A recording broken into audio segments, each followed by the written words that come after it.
बच्चों ध्यान दीजिएगा, हम लोग इस वीडियो के माध्यम से कर्मधारय समास का अध्ययन करेंगे। तो आइए देखते हैं कर्मधारय समास का सूत्र। कर्मधारय समास का सूत्र है विशेषणम विशेषेण बहुलम। इस सूत्र के अनुसार जो विशेषण और विशेष से युक्त शब्द होते हैं उनमें कर्मधारय समास होता है। तो यह तत्पुरुष समास का एक उपभेद है, क्योंकि जब हम पद की प्रधानता के आधार पर देखते हैं तो तत्पुरुष का कौन सा पद प्रधान होता है आप लोग जानते होंगे। तो चूँकि उत्तर तत्पुरुष समास का जो सूत्र है वो क्या है बताइए बच्चों। उत्तर पद प्रधानः तत्पुरुषः, उत्तर पद प्रधानः तत्पुरुषः, यानी कि तत्पुरुष का उत्तर पद प्रधान होता है और इसमें भी उत्तर पद की ही प्रधानता होती है, इसीलिए इस समास को तत्पुरुष का उपभेद माना जाता है।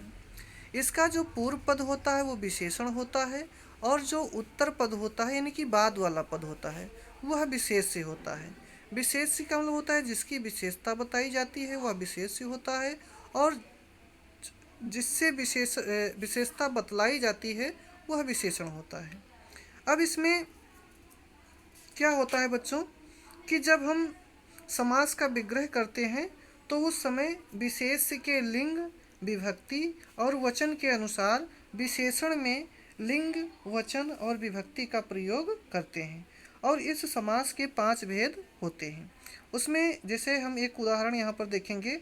मान लीजिए लिखा है कृष्णः सर्पः या कृष्ण सर्पः लिखा है। क्या लिखा है? कृष्ण सर्पः। तो चूंकि सर्प जो वो एक वचन का रूप है और एक वचन होने के कारण इसमें जो कृष्ण होगा तो उसमें भी हम एक वचन का रूप लगाएंगे।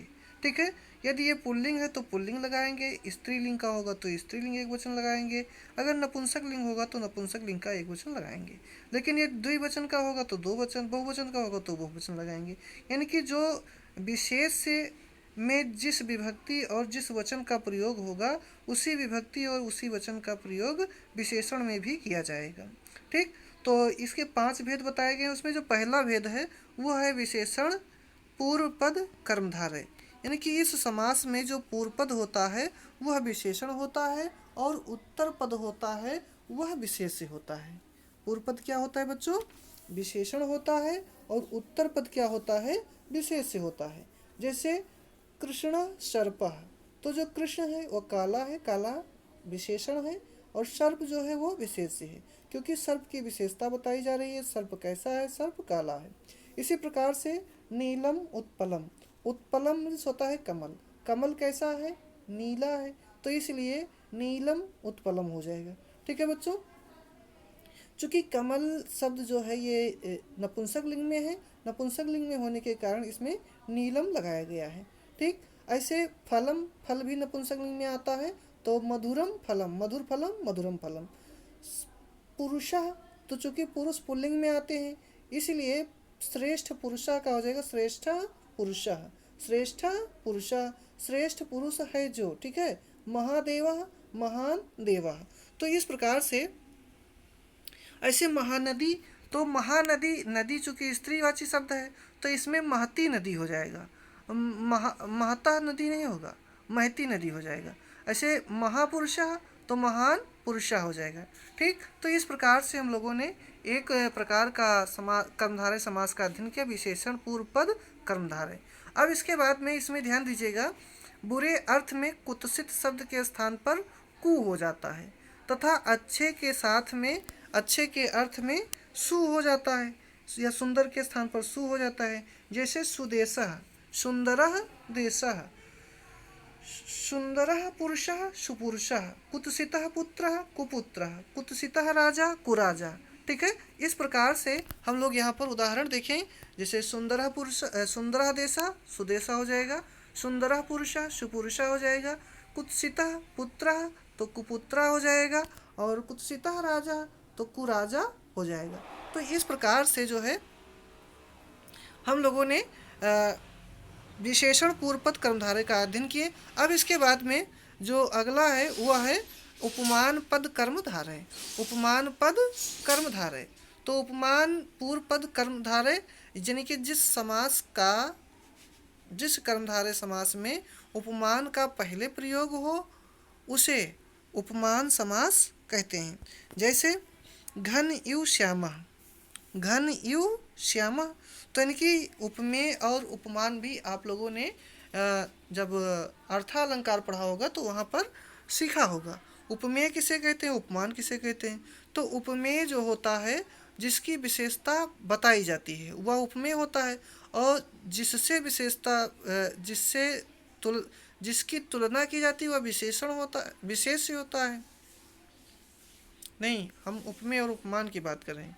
तो जिसकी विशेषता बताई जाती है वह उपमेय होता है, और जिससे विशेषता बतलाई जाती है वह उपमान होता है। तो जैसे यहाँ पर एक शब्द है घन श्यामः, तो श्याम की विशेषता बताई जा रही है, तो श्याम जो है वो उपमेय होगा, और जो घन से उपमान किया जा रहा है वो विशेषता बताई जा रही है, तो घन जो है ये उपमान होगा।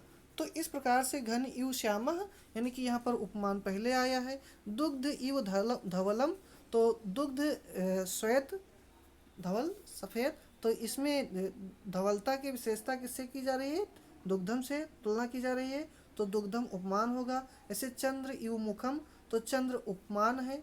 कमलम इव कोमलम, कमलम उपमान है। नीरदः इव श्यामः, नीरदः भी उपमान है। और श्यामः कोमलम मुखम धवलम श्यामः ये जो है आपके उपमेय हैं, इसलिए यहाँ पर उपमान पूर्व पद कर्मधारय समास का ये उदाहरण है। अब इसके बाद में हम लोग देखेंगे अगला जो है उदाहरण, वो उपमान उत्तर पद कर्मधारय, यानी कि जिस समास में पहले उपमेय और बाद में उपमान हो, पहले क्या हो, उपमेय हो और बाद में उपमान हो, उसे उपमानोत्तर पद कर्मधारय समास कहते हैं। जैसे मुखम चंद्रः इव, तो मुखम चंद्रः इव मुख चंद्रः, मुख चंद्रः, तो मुख पहले आया है और चंद्रा क्या है, बाद में आया है, तो ये उत्तर पद में उपमान आया है, तो इसलिए उपमानोत्तर पद कर्मधारय होगा। ऐसे नर सिंह, तो सिंह नर है ऐसा नहीं, नर सिंह है, नर सिंह, नरः सिंहः इव नरसिंह, तो यहाँ पर नर जो है ये उपमेय है, उपमेय पहले आया है, और सिंह उपमान है, उपमान बाद में आया है, इसीलिए यहाँ पर क्या हो जाएगा, उपमेय उपमानोत्तर कर्मधारय हो जाएगा। ये देखिए यहाँ पर लिखा है,